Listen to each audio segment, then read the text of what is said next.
Alors, je vais commencer. Alors, pour l'islam, Jésus n'est pas Dieu, bien évidemment. Et il en va de même pour de nombreux hérétiques. Et cela, ça a commencé dès la naissance du christianisme, en fait.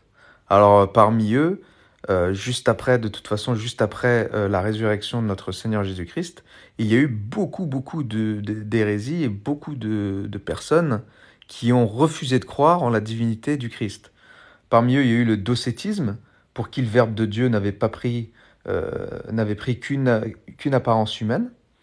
Il y a eu également les Ébionites, ou les Nazaréens, qui ont vécu en Palestine et en Syrie. Ils s'abstenaient de vin dans l'attente du retour du Messie, mais qui n'étaient pas le fils de Joseph. Il y a eu les Sabellius, les modalistes. Ils ont été, eux, condamnés par le Concile de Rome de 262, pour qui Jésus n'était qu'un aspect de l'être divin. Il y a eu également Arius, très connu. Arius, lui, il disait que Jésus n'était qu'un homme et il a été condamné au concile de Nicée en 325. Il y a eu les Acas de Césarée entre 300 et 366 et l'homéisme pour qui Jésus est seulement semblable au Père. Il y a eu également Apollinaire, évêque de Laodicée, fondateur de l'apollinarisme, pour qui le Verbe de Dieu remplace l'esprit humain du Christ. Il y a eu Nestorius, le patriarche de Constantinople, déposé par le concile d'Éphèse en 431. Et pour lui, Jésus était deux personnes. Voilà. Donc, il n'y a rien d'étonnant à ce que, comme disait Saint Jean Damascène, renseignez-vous d'ailleurs sur Saint Jean Damascène, un très très grand saint catholique, qui a beaucoup parlé sur l'islam. Il a vécu entre 676 et 749. Eh bien, il a placé l'islam à la 100e place de son catalogue des hérésies. En effet, l'islam n'est qu'une hérésie de plus que d'autres de cette époque-là. Alors, Jésus ne pouvait pas être Dieu du fait qu'il accomplissait ses besoins humains. C'est ça qu'ils disent beaucoup les musulmans. Alors, des fois en plus avec un dénigrement, mais complètement insultant, en disant mais c'est quoi votre Dieu? Il allait aux toilettes, il mangeait n'importe quoi, etc. Et donc, comme les musulmans et l'islam dit que le fait que Jésus accomplissait ses besoins humains, c'est donc considéré comme des actes indignes de Dieu, qui lui ne mange pas, ne dort pas et ne boit pas, à cela il faut répondre, eh bien, à mes amis musulmans, on leur répond que tous les actes de la condition humaine représentés par le Coran pour nier la divinité du Christ n'affectent en rien la nature divine et ne peuvent donc pas servir à la nier en Jésus, et que d'autre part, il n'y a d'indigne de Dieu que le péché. La seule chose qui y est indigne de Dieu, c'est le péché. Rien d'autre. Donc si les hommes mangent, boivent, dorment et font d'autres choses inhérentes à leur condition de créature, c'est parce que Dieu l'a voulu ainsi. Voilà. C'est lui qui nous a créés ainsi. Et à ce que je sache, il n'y a pas de péché à manger, ni aller aux toilettes, ni quoi que ce soit. Nous avons été créés ainsi. Si vous avez un problème avec la création, cela vous regarde. Donc Dieu devrait-il donc avoir honte de ce qu'il a créé, au point même de refuser de l'assumer? En jugeant indigne de Dieu la condition humaine, les musulmans méprisent la création, et donc ils se méprisent eux-mêmes, et ils blasphèment le Créateur. La vérité est que la création est digne de Dieu, et que Dieu n'en a pas honte, et c'est pourquoi l'incarnation du Fils de Dieu n'est en rien contradictoire avec la grandeur de Dieu, bien évidemment. Bien plutôt en se rendant proche de nous, Dieu nous offre de pouvoir mieux le connaître. Comment ne pas rappeler ici ce propos de Saint Jude que je vous cite? Quant à eux, ils blasphèment ce qu'ils ignorent, et ceux qu'ils connaissent par nature, comme les bêtes sans raison, ne sert qu'à les perdre. Jude 10. Voilà. La grandeur de Dieu, la grandeur de son amour, pour ceux qui ont le cœur tendre, l'intelligence et le cœur ouvert à la vérité, ils ne verront pas ils ne verront pas en ça un Dieu indigne et totalement faible, mais ils verront un Dieu infiniment bon et, et rempli d'amour envers ses créatures. Elle est là la grande différence. Donc Jésus ne serait pas Dieu du fait qu'il priait également. Beaucoup de musulmans vont dire ouais mais c'est quoi ton Dieu là? Il prie. Comment ça? Ça veut dire qu'il se prie à lui-même, etc. Alors, le Verbe de Dieu fait homme devait-il cesser d'aimer son Père ou pas? Ou bien l'aimer humainement et ainsi nous enseigner comment l'aimer divinement? Jésus avait deux natures, une nature humaine et une nature divine. Et Jésus, dans sa nature humaine, n'a jamais cessé d'aimer son Père et nous a montré comment le prier, le Notre Père notamment, et comment l'aimer. Comment les chrétiens aiment Dieu? Eh bien, c'est aussi en aimant leur prochain, par les actes également. Ce n'est pas en se tournant vers la Mecque, ni en se tournant vers une pierre noire, en disant Allahu Akbar, en insultant des juifs et des chrétiens, mais c'est en obéissant à ce que notre Seigneur Jésus-Christ nous a demandé, à savoir le commandement qui, qui, qui fait que tous les autres sont accomplis également, eh bien d'aimer notre prochain. En aimant et en servant le prochain, eh bien nous aimons Dieu, nous adorons Dieu également en faisant cela. Voilà mes chers amis musulmans. Donc comment le Jésus coranique, qui n'a d'autre crédibilité que celle des révélations privées de Mohammed, d'ailleurs qui sont survenues plus d'un demi-millénaire après la vie et la mort de Jésus historique, pourrait-il être plus réel que Jésus lui-même? Car évidemment, la vraie vie de Jésus, la vraie parole de Jésus, elle n'est pas dans le Coran, elle est dans la Bible. Et la vie de Jésus est dans le Nouveau Testament notamment. Nouveau Testament qui est le livre le plus fiable au monde, je le répète, afin que nos amis musulmans puissent aller vérifier quel est le livre le plus fiable du monde.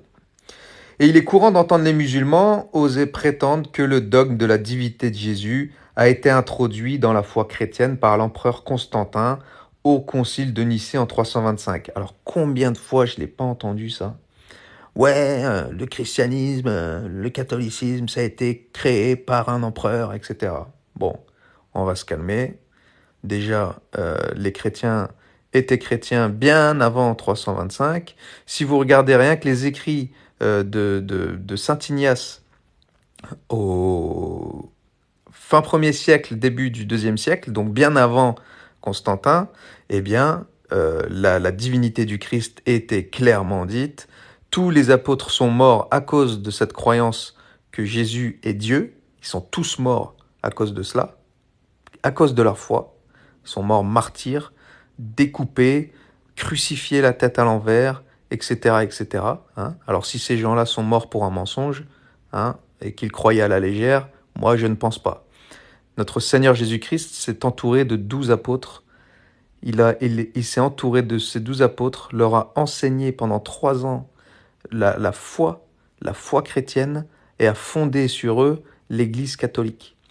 Et donc, je peux vous dire que Jésus, sans péché et étant Dieu, s'est entouré d'hommes au cœur droit et digne. Et donc, nous avons toute confiance aux apôtres que Dieu a choisis pour nous. Voilà, et ces gens-là sont morts pour leur foi, je le répète. Et donc, Constantin, qu'il ait eu le souci d'unifier l'Empire, c'est une chose. Qu'il ait eu le souci d'unifier l'Empire avec une seule religion est aussi une chose. Mais que l'Église ait accepté de renier le Christ en est une autre. C'est souvent la négation d'un point particulier de la vérité révélée qui amène l'Église à expliciter celle-ci en dogme. Donc en fait, au concile de Nicée, il y a 286 évêques sur 318 qui ont défini le dogme de la divinité du Christ parce qu'une partie importante des chrétiens, conduits par le prêtre Arius, dont je vous ai parlé au tout début, s'étaient mis à en douter. Par ailleurs, ne suffit-il pas de lire la Bible, Saint Ignace d'Antioche, Saint Polycarpe, Saint Irénée de Lyon, ou d'autres pères de l'Église qui ont vécu et écrit bien avant l'an 325 pour se rendre compte que l'Église n'a pas commencé à croire à la divinité de Jésus à ce moment-là. Ça faisait bien longtemps avant que les chrétiens croyaient en la divinité du Christ. Ce n'est pas du tout Constantin qui a intégré ce dogme. Bien évidemment que non. Constantin d'ailleurs n'a pas participé au concile. Il a aidé à l'organisation du concile, notamment en payant les moyens logistiques pour pouvoir réunir tous les évêques venus de tous les territoires, parce que lorsque les évêques se réunissent en concile, eh bien, ils viennent de tous les pays. Et donc, il a participé financièrement à l'organisation du concile, mais en aucun cas, il avait son mot à dire sur ce quoi doivent croire les chrétiens. Et donc, le Coran donne aussi comme preuve de divinité le fait de créer. Or, il montre Jésus créant comme Dieu à partir de l'argile. Que le texte s'empresse de préciser que Jésus faisait cela avec la permission de Dieu ne saurait remettre en cause l'affirmation de sa divinité, puisque Jésus en sa nature humaine était effectivement soumis à Dieu son Père, et que d'autre part, Dieu ne pouvant jamais rien créer que par sa parole, et là vous allez qu'à voir vous avez qu'à voir dans le Coran, sourate 6, verset 73, sourate 16, verset 40, et que Dieu crée tout par sa parole, et que Jésus est sa parole. Même le Coran le dit.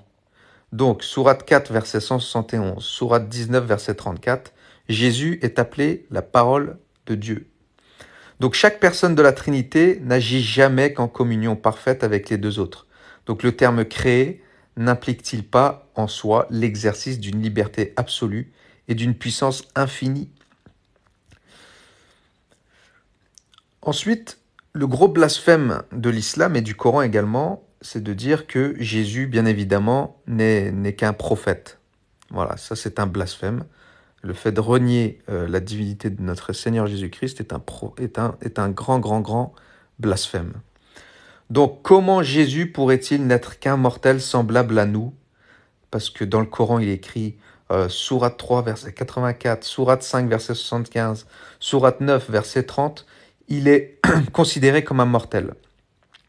Alors que les réminiscences de la foi chrétienne contenues dans le Coran le désignent comme la vérité, Sourate 6, verset 73, le Coran appelle Jésus comme la vérité. Sourate 3, verset 45, il est aussi appelé la parole de Dieu. Et Sourate 3, verset 47, le miracle de Dieu. Vous voyez bien de toute façon que l'islam n'est qu'un ramassis de mensonges, parce que de mensonges reliés, mélangés à quelques vérités, afin d'attirer le maximum de monde.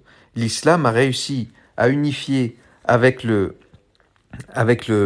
Mecque et la Kaaba, les adorateurs de Shiva, tous les polythéistes de l'Arabie. Il a réussi également à réunir les hérétiques chrétiens qui ne croyaient pas en la divinité du Christ, mais qui reconnaissaient Jésus comme prophète et Messie.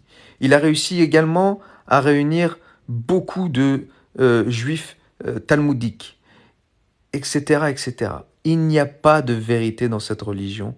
On voit là qu'une religion qui fait une salade variée de plein de bouts de choses, en mélangeant paganisme, un bout de vérité, de paroles apocryphes. Pour réunir, c'est une religion qui ratisse très large, qui s'est appropriée l'histoire biblique en la travestissant, afin d'attirer le maximum de monde possible. Mais cela saute aux yeux à ceux qui regardent un minimum et qui se renseignent un minimum sur les paroles et sur les textes bibliques, les vrais. Donc voilà mes amis musulmans, il ne faut pas croire à la légère. D'ailleurs, je vais vous dire un truc. Il y a une grande différence entre les musulmans et les chrétiens. Je vais vous dire par rapport à quoi. Les musulmans croient, les chrétiens ont la foi. C'est très différent. Les musulmans croient en un Dieu unique. Ok, il suffit de dire Allahu Akbar, on dit la shahada, nous on croit en Dieu unique, ils se réfugient tous derrière ce dogme, et voilà, donc tout ce qui sort de cela, tout ce qui est mystérieux, c'est du n'importe quoi pour eux. Où est le mystère dans l'islam? Aucun mystère. Il n'y a même pas besoin de révélation pour croire en un Dieu unique. On n'a même pas eu besoin des religions pour croire que Dieu existe. Donc les musulmans ne font que croire en un Dieu, et en plus ils suivent un prophète fornicateur, pédophile et j'en passe. Bon, ça c'est leur affaire. Par contre, pour devenir chrétien, Eh bien, pour devenir chrétien, il faut la foi plus qu'une croyance. Il faut avoir la foi de ce qu'a révélé Dieu, notamment ses mystères.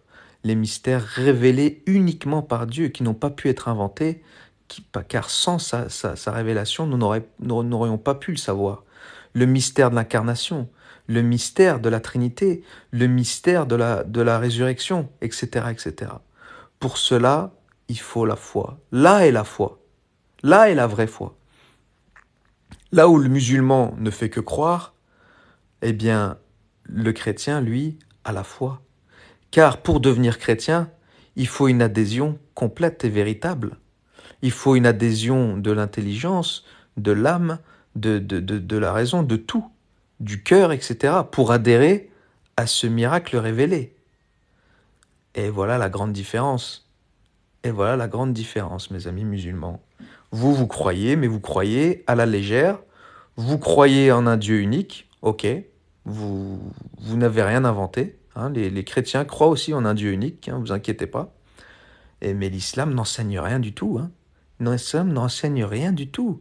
Il enseigne quelques évidences, mais c'est mélangé à énormément de singerie également. Il n'y a qu'à voir la vie de votre faux prophète pour se rendre compte que c'est loin d'être un modèle. Également, regardez la grande contradiction dans le Coran. Ouvrez bien vos oreilles. Dans la sourate 3, verset 42, il est dit « Ô Marie, Allah t'a choisi et t'a purifié, il t'a choisi parmi les femmes du monde. » Je répète, « Ô Marie, Allah t'a choisi et t'a purifié, il t'a choisi parmi les femmes du monde. » Alors, pourquoi la mère de Jésus devrait-elle être préférée à toutes les femmes? Sinon, parce qu'elle est la mère de Dieu fait homme. Et si Marie est ainsi préférée, comment Allah peut-il dire aux femmes de Mahomet, là, vous allez vérifier, dans le Coran, sourate 33, verset 32, regardez ce qu'il dit aux femmes de Mahomet, dans le Coran. Vous n'êtes comparable à aucune autre femme. Alors, il dit d'abord que Marie était choisie parmi les femmes du monde, et ensuite il dit aux femmes de Mahomet qu'elles ne sont comparables à aucune autre femme. Ah, il faudrait comprendre, il faudrait savoir là, à un moment donné. Ah, il faudrait savoir à un moment donné. Hein. Ah, il faudrait savoir. Hein. Donc si Jésus est la parole de Dieu, sourate 4, verset 171, et que tout a été créé par la parole de Dieu, sourate 6, verset 73, alors Jésus n'a pas été créé, ou s'est créé lui-même, et dans les deux cas, il est donc Dieu. Si Jésus est la parole de Dieu et que tout a été créé par la parole, eh bien, Jésus n'est donc pas créé et donc il est Dieu. Même votre Coran vous le dit. Il n'y a pas de problème, même le Coran vous l'affirme. Donc, puisque le Coran reconnaît que Jésus est la parole de Dieu, par qui tout a été créé, est-ce que le musulman peut adorer Dieu autrement que par Jésus? Grande question, mes amis musulmans. Grande question, mes amis musulmans. Si la parole de Dieu, Jésus, n'est pas Dieu, alors Dieu aurait besoin de quelque chose de distinct de lui pour créer. Mais s'il est seul, comment cela peut-il être? Comment il fait votre Allah? Comment il fait? Également, les musulmans, ils croient que le Coran est la parole de Dieu, qu'il est donc parfait et éternel. Or, si Jésus est la parole de Dieu, comment ne serait-il pas éternel, et donc Dieu lui-même? Ah bah, c'est une bonne question. Hein. Le Coran fait dire à Jésus, dans la sourate 3, verset 50, je cite, « Je confirme ce qu'il y a dans la Torah, et je vous rends licite une partie de ce qui était interdit. Qui d'autre que Dieu a autorité sur la loi ?» Voilà, mes amis musulmans. Il faut répondre à cette question. Qui d'autre que Dieu a autorité sur la loi? Nier que Jésus soit Dieu tout en affirmant qu'il est la parole de Dieu, sourate 3, verset 45, revient à introduire en Dieu une division. N'est-ce pas piquant pour une religion qui se présente comme le héros de l'unicité divine? Voilà. On peut rester des heures, moi je peux vous citer des passages, des milliers de passages, pour vous montrer à quel point l'islam est une religion de croyants à la légère. C'est vraiment un truc de dingue. Le Coran, reconnaissant que Jésus a fait des miracles, dans plusieurs sourates il a été dit, et que Mohammed n'en a pas fait du tout, donc il atteste donc que la mission de Jésus est divine, mais pas celle de Mohammed. À celui qui avance que Saint Jean-Baptiste n'a pas fait non plus de miracle, tout prophète qu'il fut, il faut rappeler que le Messie l'a désigné comme étant plus qu'un prophète, en sorte que Saint Jean-Baptiste n'a pas eu besoin de faire des miracles pour attester de l'origine divine de sa mission. Ceux du Messie lui suffisaient. De plus, reconnaître Jésus comme l'agneau de Dieu qui enlève les péchés du monde, puisque telle a été la mission de Saint Jean-Baptiste, n'est-ce pas en soi un miracle, les amis musulmans? Mes amis musulmans, il y a encore autre chose d'important, c'est que l'islam a gardé de la révélation chrétienne la foi dans le retour de Jésus, comme juge des vivants et des morts. Là, je vais vous citer les hadiths de Bukhari et Muslim. Je cite, il n'y aura personne parmi les gens du livre qui n'aura pas cru en lui, donc en Jésus, avant sa mort. Au jour de la résurrection, il sera témoin à leur rencontre. Le messager d'Allah a dit, par celui qui détient mon âme entre ses mains, le fils de Marie descendra bientôt parmi vous, et il jugera l'humanité avec justice. Encore dans un autre Sahih Muslim et Bukhari, le 2222 et le 3448, le prophète a dit, je jure par Allah, Issa ibn Maryam descendra jugeant l'humanité avec justice. Donc mes amis musulmans, dans votre religion dans laquelle il y a des hadiths, la preuve encore que l'islam n'a fait que reprendre des bouts de vérité un peu partout et en y intégrant beaucoup de singeries. Eh bien, les auteurs de l'islam ont omis de dire que ce serait Allah qui vous jugerait. Ils ont même dit dans vos textes qui font autorité, dans la sunna, que c'est Jésus qui va vous juger. Et encore, c'est Issa ibn Maryam, qui n'est pas Jésus, mais c'est une autre histoire ça encore. Affirmer que Jésus doit revenir juger les hommes, qu'est-ce que ça veut dire ça? Qui peut nous juger? C'est Dieu ou un prophète qui peut juger les hommes? Qui peut juger? Qui peut pardonner les péchés? Un prophète ou Dieu? Qui a le pouvoir de pardonner les péchés? Qui a le pouvoir de juger? Eh bien, c'est Dieu, mes amis. Et donc, si Jésus vous jugera, eh bien, Jésus est Dieu. Tout simplement. Tout simplement. Tout simplement, les amis musulmans. Vous vous faites tromper par l'islam. Ayez pitié de votre âme. Vraiment, je fais ça pour vous réveiller. Hein. Je fais pas ça pour vous provoquer. Il faut que vous vous réveillez. Il faut que vous vous réveillez très, très, très vite. Vous êtes dans un sommeil profond. Et l'islam vous a endormi depuis 14 siècles. Alors, c'est très très difficile de sortir de l'islam, mais je vous comprends. Mais sachez que c'est la peur qui vous tient dans l'islam. C'est la peur. Et la peur ne vient pas de Dieu. La peur ne vient pas de Dieu. Nous, notre Dieu, il nous donne la joie, l'amour. Il ne nous donne pas la peur. La peur vient du diable. Et vous, l'islam, c'est la peur. Et le diable vous tient. Le diable vous tient dans la peur. Il a peur, le diable il a peur. Et donc dès qu'on dit Jésus, même le diable croit que Jésus est Dieu. Il le renie. Il renie Dieu. Mais le diable sait, lui, par contre, que Jésus est Dieu. Lui-même, il le sait. Mais il le renie. Et donc, mes amis musulmans, n'ayez pas peur. N'ayez pas peur. Dieu vous aime infiniment. Il vous aime, vous imaginez pas à quel point. Il vous aime énormément. Énormément, le bon Dieu, il vous aime à fond. Et il vous attend. Il vous attend.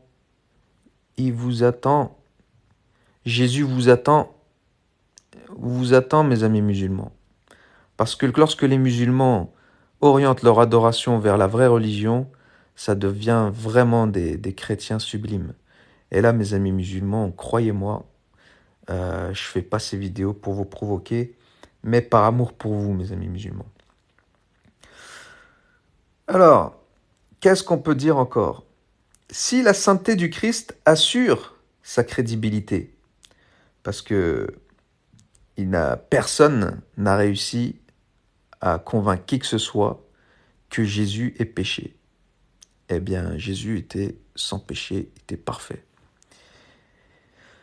Ben, si Jésus était sans péché, on ne peut pas dire que ce soit la même chose pour Mohamed. D'ailleurs, même Allah est obligé de reprocher sa cruauté. Allez voir dans la sourate 80, versets 1 à 4, Allah reproche à Mohamed sa cruauté. Dans la sourate 80, verset 5, il reproche également sa cupidité. Dans la sourate 80, verset 6, il lui reproche sa veulerie. Et dans la sourate 33, verset 52, il lui reproche également sa lubricité sans borne. Et il le désigne également dans plusieurs sourates comme pécheur. Donc, mes amis musulmans, par qui convient-il à Dieu de se révéler? Par un homme sans péché ou par un pécheur? Mohamed a trahi les 10 commandements. Tous. Tous, un par un, il les a tous trahis. Allez voir les 10 commandements et regardez bien, il les a tous trahis un par un. Un par un. Si cela n'est pas une insulte envers le Créateur, si cela n'est pas une insulte envers Dieu que de croire qu'il aurait pu donner un homme comme celui-là comme modèle, et en plus de dire que c'est le meilleur des modèles, donc le Coran affirme que Mohammed est le meilleur des modèles.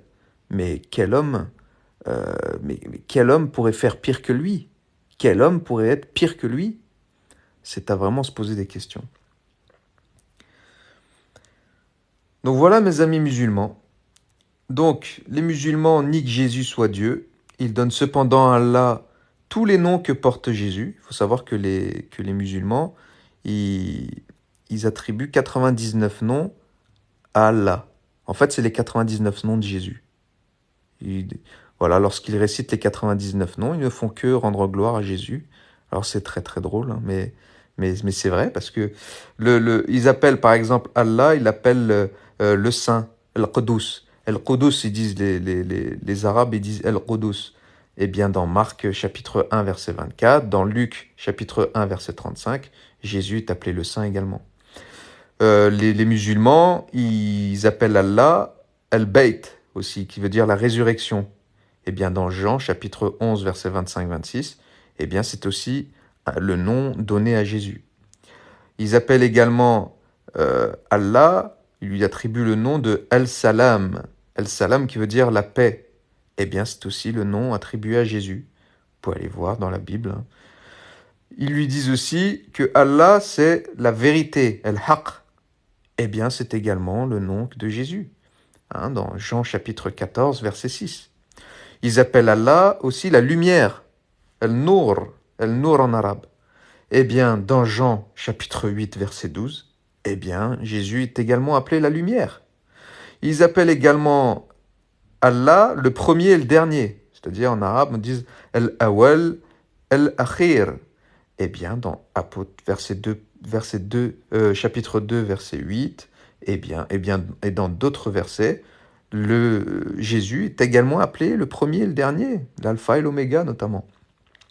Ils appellent aussi Allah le roi El-Malik.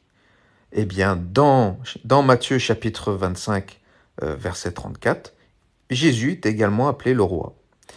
Les musulmans appellent Allah El-Halim, le clément. Eh bien, dans Matthieu chapitre 11, verset 29, Jésus est également appelé comme ça. Donc, mes amis musulmans, suffit-il de nommer Dieu pour le connaître? Est-ce qu'il suffit de citer Dieu ou de le nommer pour le connaître? En qui croyez-vous? Nous savons en qui nous croyons, mais vous, en qui croyez-vous? Il ne suffit pas de dire que Dieu est Dieu pour que vous croyiez en Dieu, ou que Dieu est unique pour que vous croyiez en lui. Pour croire en lui, il faut adhérer à ses révélations. Si vous aimez Jésus, il faut adhérer à ce que Jésus a commandé. Jésus, si vous l'aimez, il faut faire ce qu'il a dit. Qu'est-ce qu'il a demandé, Jésus? Il a demandé le baptême. Et il a ordonné le baptême aux apôtres. Allez dans toutes les nations, baptisez-les au nom du Père, du Fils et du Saint-Esprit. Si vous aimez Jésus, est-ce que vous êtes baptisés, mes amis musulmans? Vous qui dites à longueur de journée, nous, on croit en Jésus. Vous croyez en Jésus, peut-être. Mais est-ce que vous aimez Jésus? Certainement pas. Vous ne faites pas ce qu'il a demandé. Si vous aimez Jésus, vous devez faire ce qu'il a demandé, à savoir être baptisé, et d'aller dans son église, l'église fondée sur Pierre, le premier pape. Voilà. Si vous aimez Jésus, faites ce qu'il a demandé. Point barre. Tout le reste, c'est que du blabla. Tout le reste, c'est du blabla. Voilà. Et donc, puisque les musulmans sont déjà capables de croire que Dieu a parlé par l'humanité des prophètes, pourquoi ne pourrait-il pas croire que Dieu a conduit sa révélation à sa perfection définitive en nous parlant non plus par une humanité d'emprunt, marquée par le péché, mais par la sienne propre, reçue de la Vierge Marie? Pourquoi vous ne pouvez pas adhérer à cela? Pourquoi vous limitez Dieu? Dieu fait ce qu'il veut. Il n'y a rien d'indigne à cela. C'est vraiment une marque de son amour pour nous d'avoir fait cela, de s'être révélé, de s'être fait petit comme cela. Il faut méditer là-dessus, mes amis musulmans.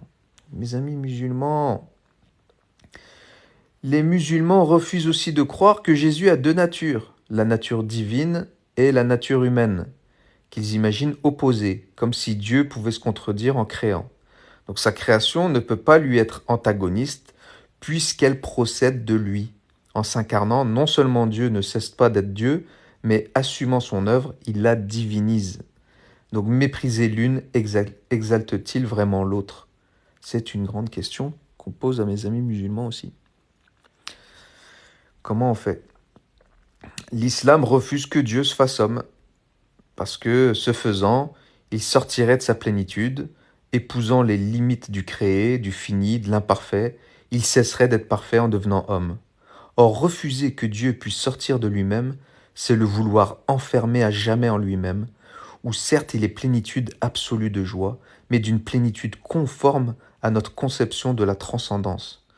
Aussi accepter de croire que Dieu puisse quitter la jouissance éternelle de sa gloire infinie pour vouloir la trouver en sa créature, voilà qui dépasse les limites de notre raison et rend vraiment gloire à Dieu qui est toujours plus grand que ce que l'homme peut le concevoir. Voilà les amis, il faut la foi pour adhérer à cela. Il faut la foi. Les chrétiens ont foi en ça. Elle est là notre foi. C'est ça avoir la foi les amis, c'est avoir foi en des choses qui nous dépassent, en des mystères. Vous n'avez pas la foi les musulmans, vous croyez en Dieu. Qu'est-ce que ça nous enseigne? Qu'est-ce que ça nous apporte? On sait tous que Dieu existe. On sait tous que Dieu existe. On n'a pas eu besoin de l'islam pour ça. Vous n'avez pas la foi. Voilà.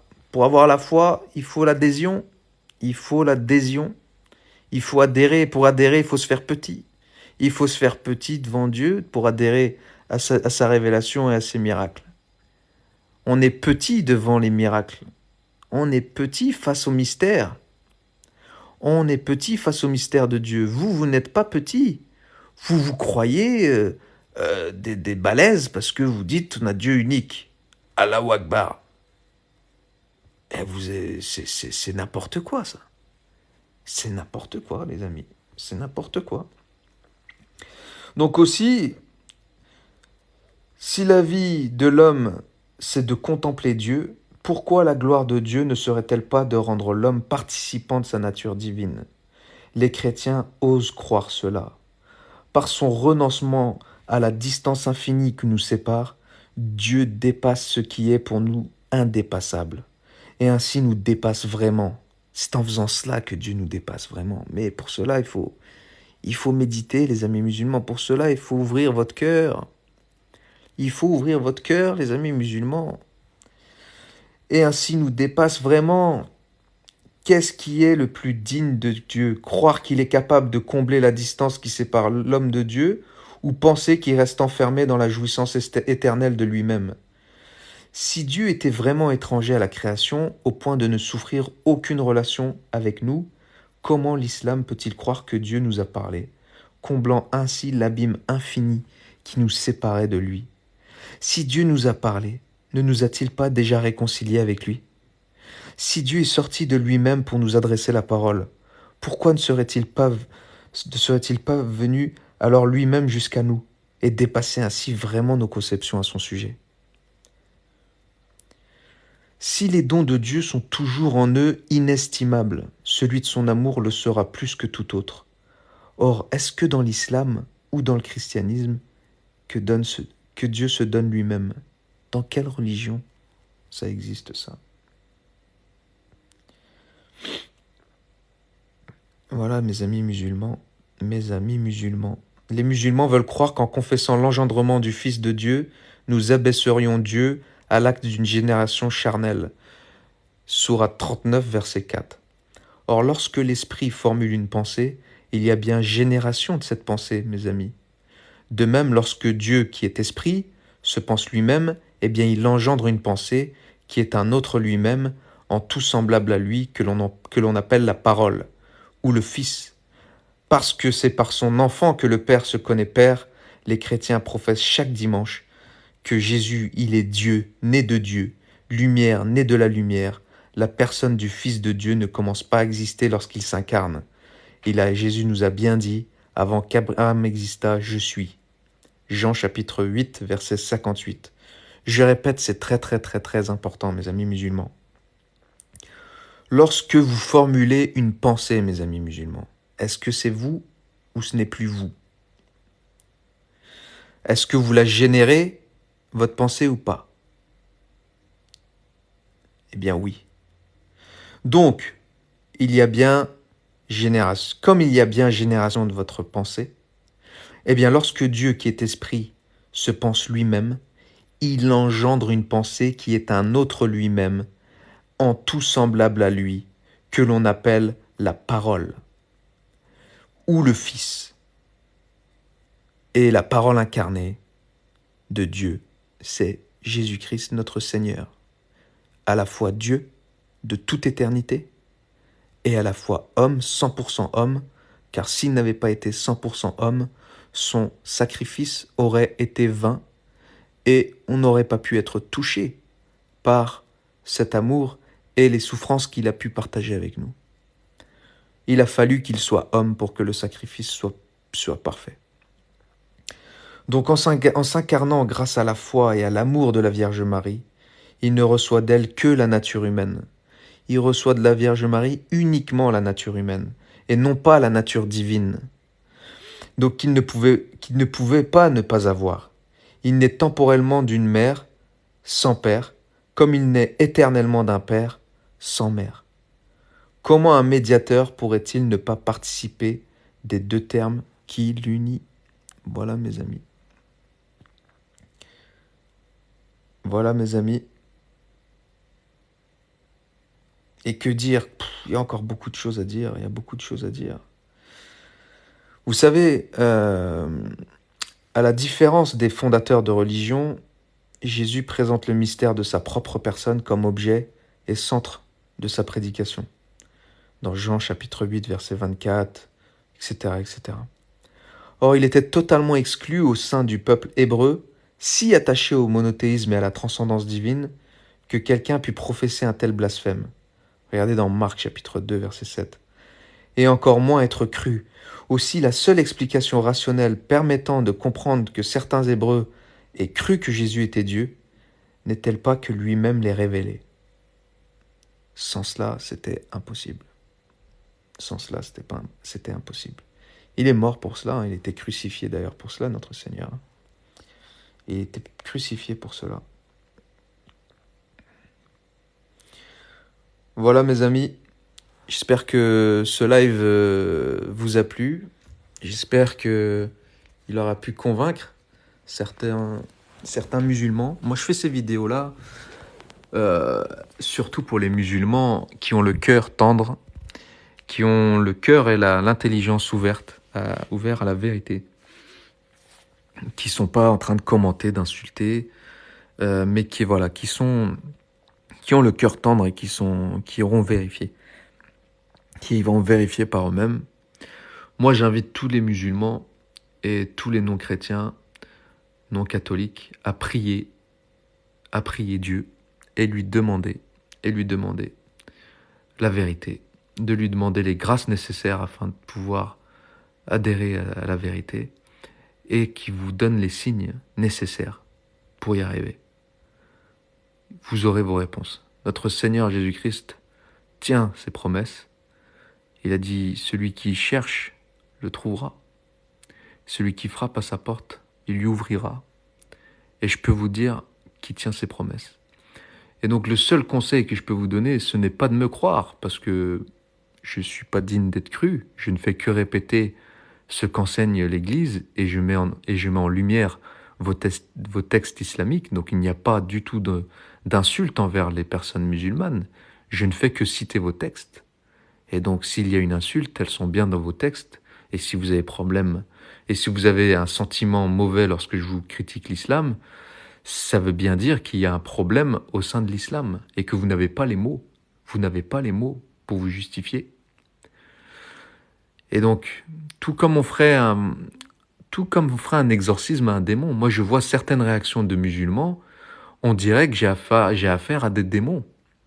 Lorsque l'on critique l'islam, il y a des musulmans qui se mettent à insulter, à blasphémer, à hurler, à dire des tas de choses, comme fait le démon lorsqu'on lui cite Jésus-Christ. Lorsqu'on fait un exorcisme, eh bien le démon se débat dans tous les sens.